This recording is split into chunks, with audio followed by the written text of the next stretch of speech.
The restaurant was a tomb of velvet and hushed whispers. Alessandro Volkov liked it that way. He sat at his usual table in the far corner, a throne of dark leather from which he surveyed his small, temporary kingdom. The clinking of silver against porcelain was the only music. The scent of garlic and old money hung in the air. This was his sanctuary. A place of quiet order in a life defined by its opposite. His men, 2 of them, stood by the entrance. Not guards. Not tonight. Just pillars of loyalty, their presence a silent declaration of the invisible border around his table. Ivan, his oldest friend and most trusted lieutenant, sat opposite him. Ivan's face was a roadmap of scars and hard miles, but his eyes were sharp, missing nothing.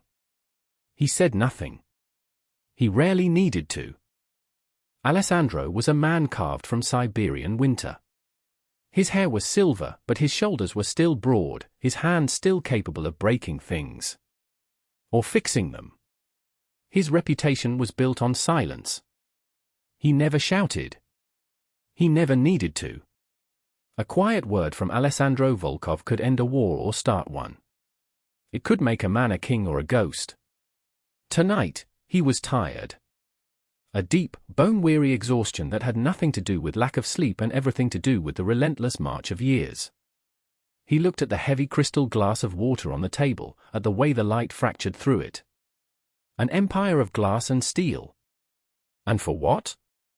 The question was a familiar phantom, one he always pushed away. The owner, a perpetually nervous man named Signore Rossi, approached the table himself, as he always did. He bowed his head slightly. Signore Volkov. Your usual wine. Alessandro gave a single, almost imperceptible nod. Rossi scurried away, his relief palpable. A few moments later, the wine arrived. A bottle of red so dark it was nearly black, its vintage older than half the people in the room. But it was not Rossi who carried it. It was a girl. She was new. He knew every member of the staff here. Rossi ensured he had familiar faces, people who understood the rules. People who knew how to be invisible. This girl was not invisible. She was a tremor in the room's perfect stillness. She was young, maybe 20. Her waitress uniform was a size too big, hanging off her slender frame. Her hair was a simple brown ponytail, but a few strands had escaped, clinging to her cheek. Her hands trembled as she placed a fresh glass on the table. Ivan's eyes narrowed. A change in routine was a threat until proven otherwise. His hand drifted, almost casually, to the inside of his jacket. The girl uncorked the bottle with a fumbling, awkward motion. She was terrified. It radiated from her in waves, a scent of fear more potent than the wine's bouquet. She poured a small amount into the glass for Alessandro to taste. Her hand shook so much a single drop of red spilled onto the pristine white tablecloth. A tiny star of blood on a field of snow. She froze.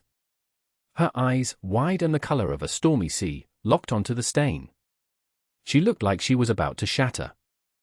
"I am so sorry," she whispered, her voice barely a breath. Alessandro did not look at the stain. He looked at her.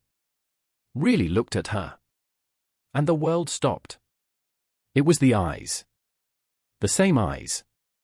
The same fear, and underneath it, the same stubborn spark of defiance he remembered from a lifetime ago. A ghost stood before him, wearing a waitress uniform. Anya. He leaned forward slightly. The girl flinched, expecting anger. Expecting to be dismissed. To be ruined. Instead, she saw the most feared man in the city go utterly still. His face, a mask of cold control moments before, was now just the face of a man. A man seeing something impossible. She took a half step back, then seemed to force herself forward. She had a purpose. This was not just a mistake. She leaned over the table, ostensibly to wipe the spill she had no cloth for. Her head bowed close to his. Her whisper was a desperate, tiny thing, lost in the ambient noise of the restaurant, meant only for him. "Don't." Alessandro Volkov did not look at the wine. He did not look at Ivan. He looked at the girl with Anya's eyes, and the tomb of velvet and whispers became the most dangerous place on earth. A single whisper. For simple words. In that moment, Alessandro Volkov's entire world tilted on its axis. The gears of his life, so carefully arranged, so ruthlessly maintained, ground to a halt. A life built on predicting threats, on seeing every angle, was now facing a variable he could never have imagined. A ghost from his past, a warning in the present. What happens next is not just a story of danger and power. It is a story of a promise kept across a lifetime. Now, let's get back to that table, to that glass of wine, and the girl who risked everything.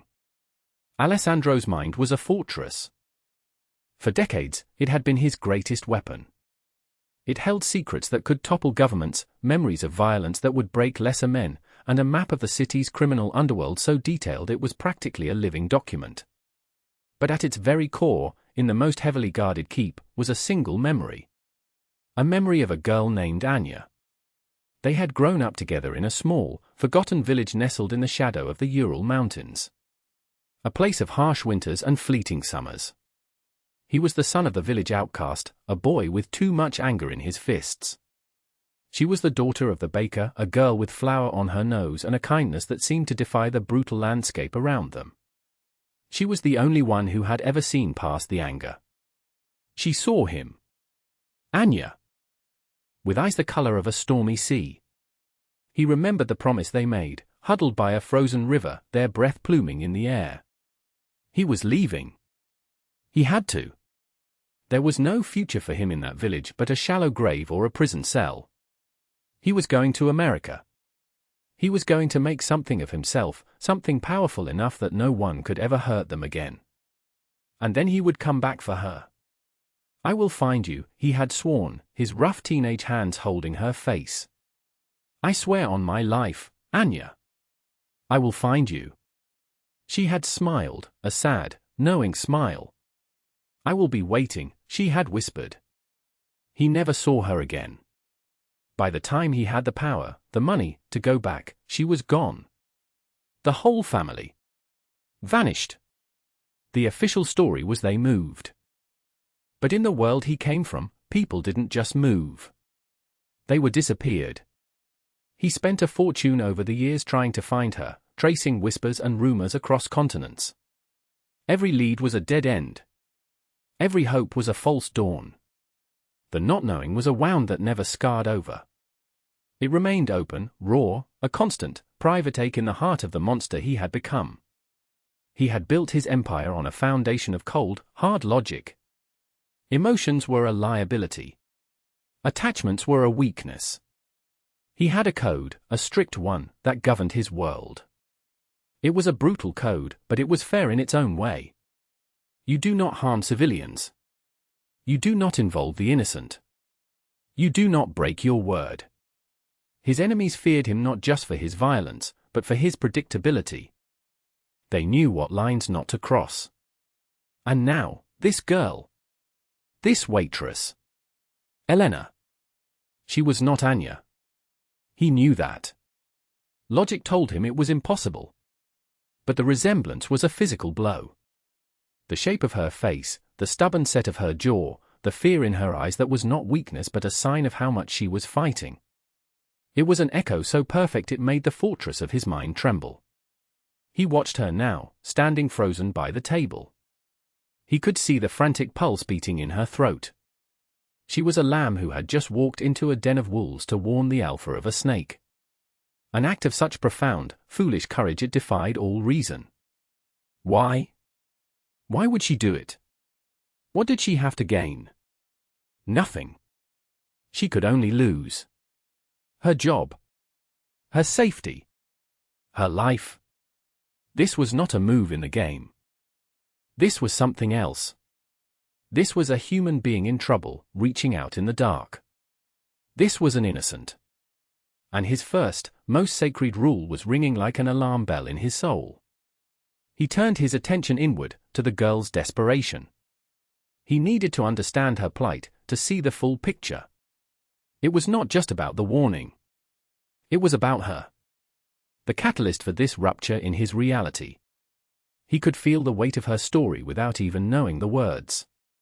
It was a story of struggle. Of fear. He imagined her life. Waking up before dawn. Riding a crowded bus into the city. The ache in her feet from long shifts. The forced smiles to rude customers. The constant, gnawing anxiety of bills she could not pay. He saw it all in the slump of her shoulders and the worn-out soles of her black shoes. She was trapped. People like her were always trapped. Cogs in a machine they did not build and could not escape. They lived on the periphery of his world, the silent majority whose lives were sometimes casually, cruelly impacted by the wars men like him waged. He usually never saw their faces. He preferred it that way. It made the math easier. But tonight, he was seeing a face. A face he could not ignore. He let the silence stretch, a tactic he used often. It made people uncomfortable. It made them talk. But he was not using it as a weapon now. He was using it to think. To peel back the layers. The wine. Poisoned. An attempt on his life. Not unusual. It came with the territory. But the method was clumsy. Amateurish. Poison in his own restaurant, a place he controlled utterly. It was either an act of incredible stupidity or incredible arrogance. And the girl was the delivery system. They had forced her. Threatened her. That was the only explanation. They had found her pressure point and squeezed until she had no choice. Who? The list of his enemies was long, but the list of those with the audacity to try this, here, was very short. It smelled of new money. Of recklessness. It smelled of Dmitry Petrov. Dmitry. A younger, flashier rival from a different family. Dmitry saw Alessandro as a relic, a dinosaur. He was all sharp suits and fast cars and no honor. He dealt in filth that Alessandro refused to touch. He broke rules for sport. He saw tradition and code as weaknesses to be exploited. Alessandro had been watching him, waiting for him to overstep. It seemed the waiting was over. And Dmitry had made the one mistake no one was allowed to make. He had involved an innocent. He had taken this girl, this struggling, terrified girl, and tried to use her as a weapon against him. He had put his filth on something clean. The memory of Anya's face, her promise, flooded him. I will be waiting. He had failed that promise. He had been too late. Too slow. Not powerful enough. He would not fail again. This girl, this echo of his past, had come to him for help, whether she knew it or not. He would not be too late this time. He looked from the girl to the wine glass. The deep red liquid sat there, a silent threat. A question. His entire life, his entire code, was a fortress built to keep the world out, to keep his heart encased in ice. Helping this girl meant opening a door. It meant letting a piece of the world in. It was a risk. A massive, sentimental, illogical risk. His business was ruthlessness, not charity. His men, even Ivan, would see it as a weakness. A distraction. But then he looked at her eyes again. Stormy sea eyes. And he remembered being a boy by a frozen river, swearing an oath. An oath he had never been able to fulfill. Maybe this was not about the past. Maybe it was about a second chance. A chance to honor the spirit of that oath, if not the letter.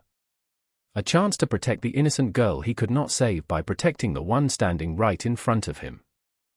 The internal conflict was a brief, violent storm. The cold logic of the boss versus the raw ache of the man. The past versus the present. The rules of his world versus the rule of his soul. It was no contest. The storm passed. The decision was made. With a deliberate, almost casual movement, he pushed the wine glass an inch to his left. A clear, undeniable rejection. He did not look at Ivan, but he knew Ivan saw it. He knew Ivan understood the signal. The play was dead. The threat was real. He then turned his full attention to the girl. Her name, he realized, he did not even know her name. It did not matter. For now, she was innocence. She was the line that had been crossed. He spoke. His voice was quiet, a low rumble that cut through the silence. It was the voice he used to give commands that could not be disobeyed. But there was no menace in it. Not for her. "Go to the kitchen," he said. She stared at him, confused. Her body was still braced for an explosion. "Now," he added, his tone softening just enough to be an instruction, not a threat. "Wait there. Do not talk to anyone." It was a promise of protection disguised as an order. Her eyes widened slightly. A flicker of something other than terror. Hope? She gave a jerky, terrified nod, turned, and practically fled toward the kitchen doors, disappearing from view. Alessandro watched her go. Then he picked up his phone. It was a simple, old-style device. No internet. No camera. It made calls. That was all. He scrolled to a single name. Dimitri. He pressed the call button. It rang twice. Volkov, Dimitri's voice was slick with false bonhomie. "To what do I owe the pleasure?" "My table," Alessandro said, his voice flat and cold as tundra. "At Ross's." "Now." He did not wait for a reply. He ended the call and placed the phone face down on the table. He looked at Ivan. "Clear the back entrance. Have the car ready. The girl comes with us." Ivan's expression was a mixture of confusion and concern. "Boss, is this wise? A civilian?" "She is not a civilian," Alessandro said, his gaze distant, fixed on the kitchen doors. "She is a message. And I am going to deliver the reply." Ivan held his gaze for a long moment, searching. He saw the iron resolve there, the familiar look of a decision made and set in stone. But he also saw something else. Something he had not seen in 30 years. A fire. A personal fire. This was not business. Not anymore. Ivan nodded slowly. Understood. He rose from the table, a silent, deadly shadow detaching itself from the wall. He walked towards the front, speaking quietly to the two men standing guard. The machine was in motion.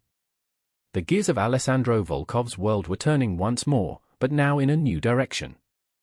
Alessandro sat alone at the table, his hand resting near the poisoned glass. He waited. He was very good at waiting. He was thinking about a promise made by a frozen river and the impossible, astonishing courage of a girl with stormy sea eyes. He was about to break a dozen of his own rules.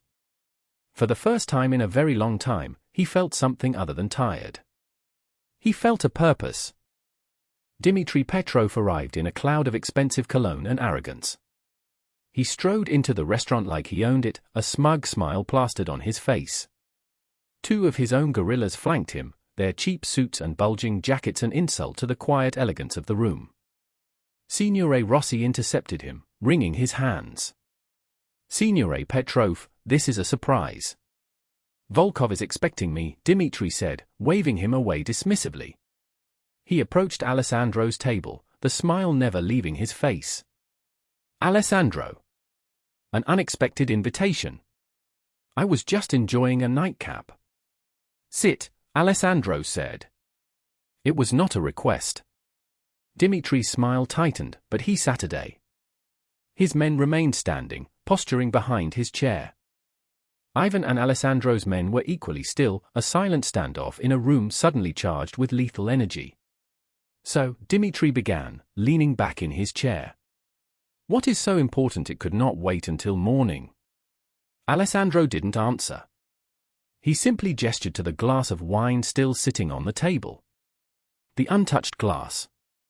Dimitri's eyes flickered towards it, then back to Alessandro. A flicker of unease. "Good vintage. You have excellent taste." "It was a gift," Alessandro said quietly. "From you, I believe." The smile on Dimitri's face vanished. "I don't know what you're talking about." "Don't you?" Alessandro's voice remained low, conversational. A bold move, Dimitri. Trying to poison me in my own place. Using a child to do it. It lacks elegance. Dimitri scoffed, trying to recover. You're mistaken, old man. Your paranoia is getting the best of you. Am I? Alessandro looked over at Ivan, who gave a slight nod. From a discreet position near the bar, another of Alessandro's men approached. He was a former chemist, a quiet man named Sergei. In his hands, he held a small vial and a dropper. Let's find out, Alessandro said. Sergei approached the table, drew a small sample from the wine glass with the dropper, and deposited it into the vial. He added a single drop of clear liquid from another bottle. They all watched. The liquid in the vial instantly turned a sickly, cloudy green.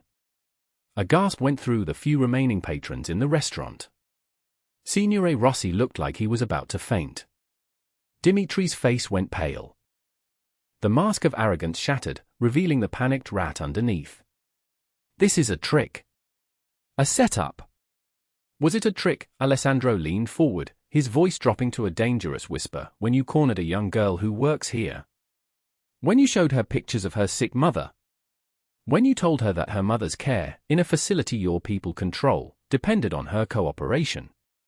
Dimitri was speechless. He had not anticipated this. He had assumed the girl was a disposable pawn, that if the plan failed, she would be fired, and that would be the end of it. He never imagined Volkov would care. Who cares about a waitress? You see, Dimitri, Alessandro continued, his eyes like chips of ice. You misunderstand the rules. You think they are suggestions. You think honor is a weakness. You think I am old. A relic. He paused, letting the weight of his words settle in the suffocating silence. My rules are not for my enemies. They are for me. They are what separate us from animals. And you broke the first one. You involved an innocent. You took a person with nothing, and you tried to take even that. Her hope. Her conscience. Dimitri's men shifted on their feet, their hands going to their jackets. Ivan's men mirrored the movement, a silent, deadly ballet. This is not my place, Volkov, Dimitri hissed, trying to regain some semblance of control. You can't do anything here. Here?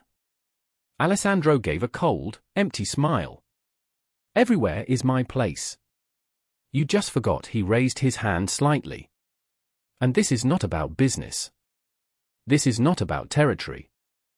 You made this personal. Dimitri finally understood the depth of his mistake. He looked into Alessandro's eyes and saw no negotiation. No anger. Just a finality. A closing of a door. My biggest mistake, Alessandro said, almost to himself, was letting a dog like you live in my city for so long. Ivan stepped forward. Dimitri. You and your men will come with us. Quietly. And if we don't, one of Dimitri's thugs snarled. Ivan didn't even look at him. He kept his eyes on Dimitri. Then it will be loud. Dimitri looked around the room. He was trapped. Outmaneuvered. His two men were no match for Alessandro's precision. He had gambled and he had lost spectacularly. He rose slowly from his chair, his face a mask of fury and fear. You will regret this, old man, he spat. No, Alessandro said, picking up his water glass and taking a slow, deliberate sip. The regretting is all yours. Ivan and his men escorted Dimitri and his thugs out through the back. The way was clear. The other patrons were frozen in their seats, too terrified to move. Signore Rossi stood by the bar, white as a sheet. Alessandro placed a thick stack of cash on the table. Far more than enough to cover the bill and the evening's disruption. For the trouble, Rossi, he said, rising from his chair. And for the broken glass, he glanced at the poisoned wine. You will have no more trouble from Signore Petrov. Or his associates. Ever. Rossi could only nod, his eyes wide with a terror that was slowly being replaced by a profound, dawning gratitude. Alessandro walked towards the kitchen. The confrontation was over. The threat was being dealt with permanently. But his work for the night was not done. He pushed open the swinging doors and stepped into the heat and clatter of the kitchen. He saw her immediately. Elena. She was huddled in a corner, near the dry storage, trying to make herself as small as possible. The other kitchen staff were giving her a wide berth, whispering and staring. She looked up as he entered, her eyes full of a new kind of fear. The fear of the unknown. She had done her part. What came next? Alessandro walked towards her, his footsteps echoing on the tile floor. The kitchen staff fell silent, melting back towards their stations, trying to become invisible. He stopped in front of her. She shrank back against the shelves of flour and sugar. "It is done," he said simply. "You are safe." She stared at him, not comprehending. What did you do?" "I handled it," he replied. "They will not bother you again. Or your mother." The mention of her mother made her flinch. "My mother, you know about my mother." "I know you were put in an impossible position," he said. "That is over now." He extended a hand to her. "Come. You are leaving with me." She looked at his outstretched hand as if it were a serpent. "Leaving? Where?" I can't. I have my job. My mother." "Your job is finished," he said, not unkindly. "And your mother is my concern now." This was too much. Her world was spinning. She had expected to be fired, at best. At worst, she hadn't let herself think about the worst. She had not expected this. This quiet, terrifying man offering a rescue she couldn't begin to understand. "I don't understand," she whispered, tears welling in her eyes. "You don't have to," he said, his voice softening. "You just have to trust me." She looked at his hand, then up at his face. She saw no threat there. Only a strange, weary seriousness. An unbreakable promise. After a long, silent moment, she took a deep breath and placed her small, trembling hand in his. His hand was large and warm, and it closed around hers with a gentle firmness that was surprisingly comforting. He led her out of the kitchen, through the now empty back corridor, and out into the cool night air of the alley. A black, sleek sedan was waiting, its engine humming quietly. Ivan stood by the open rear door. "Get in," Alessandro said to her. She hesitated for a moment, then slid into the plush leather interior of the car. It smelled of leather and power. Alessandro got in beside her. The door closed with a solid, final thud, sealing them inside. The car pulled away from the curb, melting into the city's river of light and shadow. Elena sat rigidly, staring out the window at the blur of the city. They drove for a long time, heading uptown, away from the familiar streets of her life, towards a world she had only ever seen in movies. They passed through a massive iron gate and up a long, winding driveway. The car came to a stop in front of a mansion. It wasn't just a house. It was a fortress of stone and dark glass, looming against the night sky. This was his home. Ivan opened the door for her. Alessandro got out and waited. She slowly emerged from the car, looking up at the imposing structure. This was not a rescue. This was a cage. A bigger, more luxurious cage. "What is this place?" she asked, her voice small. "My home," Alessandro said. "And for now, it is your sanctuary." He led her inside. The interior was surprisingly warm and tasteful. Polished wood floors, thick rugs, walls lined with books instead of weapons.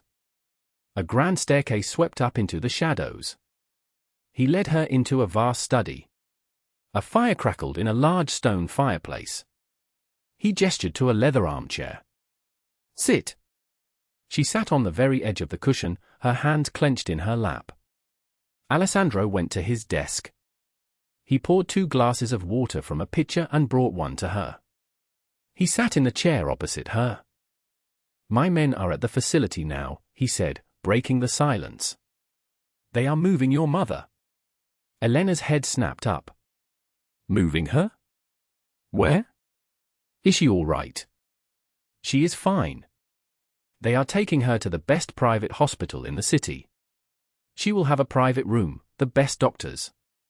Everything she needs. He paused. All of it will be taken care of. Tears streamed down Elena's face now, silent and hot. Not from fear, but from a relief so profound it was painful. The weight she had been carrying for months, for years, the crushing burden of her mother's illness and the impossible cost of it, was suddenly gone. Why? She finally managed to ask, her voice thick with emotion. Why are you doing this? He looked at her, his expression unreadable. You did something for me tonight. You saved my life. I am repaying a debt. But this is too much. I can't ever repay you for this. She fumbled in the pockets of her apron, her hand still shaking. She pulled out a small, crumpled wad of bills and a few coins. Her tips from the night. Maybe $40 or $50. She held it out to him, a desperate, hopeless gesture. Please, she sobbed. It's all I have. Take it. Alessandro looked at the crumpled money in her palm. A lifetime of hard work and struggle represented in a handful of paper and metal. He felt that old, familiar ache in his chest, the wound that never healed. He reached out, but not to take the money. He gently pushed her hand back towards her, closing her fingers over the bills. You gave me something far more valuable tonight, he said, his voice quiet and rough. You gave me a reminder of things I thought I had forgotten. She stared at him, her tear-filled eyes searching his face, trying to understand the man behind the fearsome reputation. The monster who had just become her savior. Who are you? She whispered. Are you a bad man? It was the question of a child. A question of pure, undiluted morality in a world that was only shades of grey. Alessandro felt the question pierce through decades of armor. He looked away from her, towards his desk. Towards a small, silver-framed photograph that sat there, always. A faded picture of a young girl with a defiant smile and stormy sea eyes. Anya. He was silent for a long time. The only sound was the crackling of the fire. I am what I must be, he finally answered, his voice heavy with the weight of his life. He turned his gaze back to Elena. But tonight, you let me be someone else. He stood up. You will have a room here. You and your mother will want for nothing. You are under my protection now. No one will ever harm you again. That is my promise. He walked to the door of the study. Get some rest. A housekeeper will show you to your room. He gave her one last look. A look of profound, weary gratitude. Then he was gone, leaving her alone in the vast, quiet room, the firelight dancing on her tear-streaked face. She was no longer a waitress. She was no longer trapped. She was a guest in a gangster's mansion, a protected ward of the most dangerous man she had ever met. By morning, her entire life had changed. She was safe. She was free. And she had no idea that in saving his life, she had also, in a way, saved his soul. 1 year later. The mansion was different. The silence was still there, but it was a different kind of silence. It was no longer the heavy, oppressive silence of a fortress. It was the peaceful silence of a home. There was light in the hallways that had always been dim. The scent of fresh flowers, which Elena brought in from the garden every few days, mingled with the old scent of wood polish and books. Alessandro Volkov sat in his study, the door slightly ajar. He could hear the faint sound of Elena humming to herself in the adjoining library, where she often studied. It was a sound that had become part of the house's heartbeat. She was no longer the terrified girl from the restaurant. The year under his protection had allowed her to blossom. She was enrolled in the city's top art school, her talent finally given the space to grow. The fear in her eyes had been replaced by a quiet confidence. She still had stormy sea eyes, but now they held curiosity and creativity, not desperation. Her mother had made a remarkable recovery. The best doctors, the freedom from financial stress, had worked a magic that medicine alone could not. She now lived in a beautiful, light-filled apartment not 10 minutes away, an apartment Alessandro had purchased for her. Elena visited her every day. Elena still lived in the mansion. It had been her choice. After the first few months, when the dust had settled and the reality of her new life had sunk in, Alessandro had offered to set her up in her own apartment as well. She had refused. "This is my home now," she had told him, with a simple finality that reminded him, achingly, of himself. Their relationship was one of quiet, unspoken understanding. He was her protector, her benefactor. A paternal figure she had never had. She, in turn, was his light. His conscience. Her presence was a constant, gentle reminder of the man he had been, and the man he could still choose to be, in small, quiet moments. She never asked about his business. He never offered to tell her. Their two worlds coexisted, touching only within the safe walls of the house. There was a soft knock on the study door. "Come in," he said. Elena entered, carrying something large and flat, wrapped in a simple white cloth. She was smiling, a genuine, radiant smile. "I have something for you," she said. "A very, very late thank you gift." She placed the object on a stand and carefully unwrapped it. It was a painting. A portrait. Alessandro's breath caught in his throat. It was not a portrait of him. It was a portrait of a young woman, almost a girl, with a defiant smile and familiar, stormy eyes. Her hair was windswept, and in the background, he could just make out the faint, impressionistic shape of a frozen river and snow-covered trees. It was Anya. Elena had painted her from the small, faded photograph on his desk. But she had done more than just copy it. She had breathed life into it. She had captured the spirit, the spark, the untamable essence of the girl he remembered. She had painted the memory itself. "I saw the photograph," Elena said softly. "I saw the way you look at it sometimes. I hope you don't mind." Alessandro could not speak. He walked to the painting, his hand hovering over the canvas, afraid to touch it. It was like seeing her again, for the first time in 40 years. The real her. Not just an echo. He had finally learned what happened to Anya a few months after Elena came into his life. He had put his best investigators on it, one last time. They found the truth in a dusty archive in a forgotten town. She and her family had not been disappeared by enemies. They had fled, aided by a distant relative, to escape the poverty and creeping oppression of the regime. They made it to a small, quiet country in Europe. Anya had married a local school teacher. She had lived a simple, happy life. She had 2 children. She had passed away peacefully in her sleep, from a heart condition, almost a decade ago. She had not been waiting for him. She had lived. The knowledge had not brought him the pain he expected. It had brought him peace. A quiet, profound closure. The wound had finally begun to scar over. She had been safe. She had been happy. That was all that had ever mattered. Elena was not her ghost. Elena was an echo. A chance for him to finally fulfill the promise of protection he had made so long ago. He turned to Elena, his eyes glistening with an emotion Ivan had not seen in his entire life. "Thank you," he said. His voice was thick. He took the painting and hung it on the wall in his study, right next to the window overlooking the garden. It was the first thing he would see every morning. The faded photograph of the past, and the vibrant painting of the memory, side by side.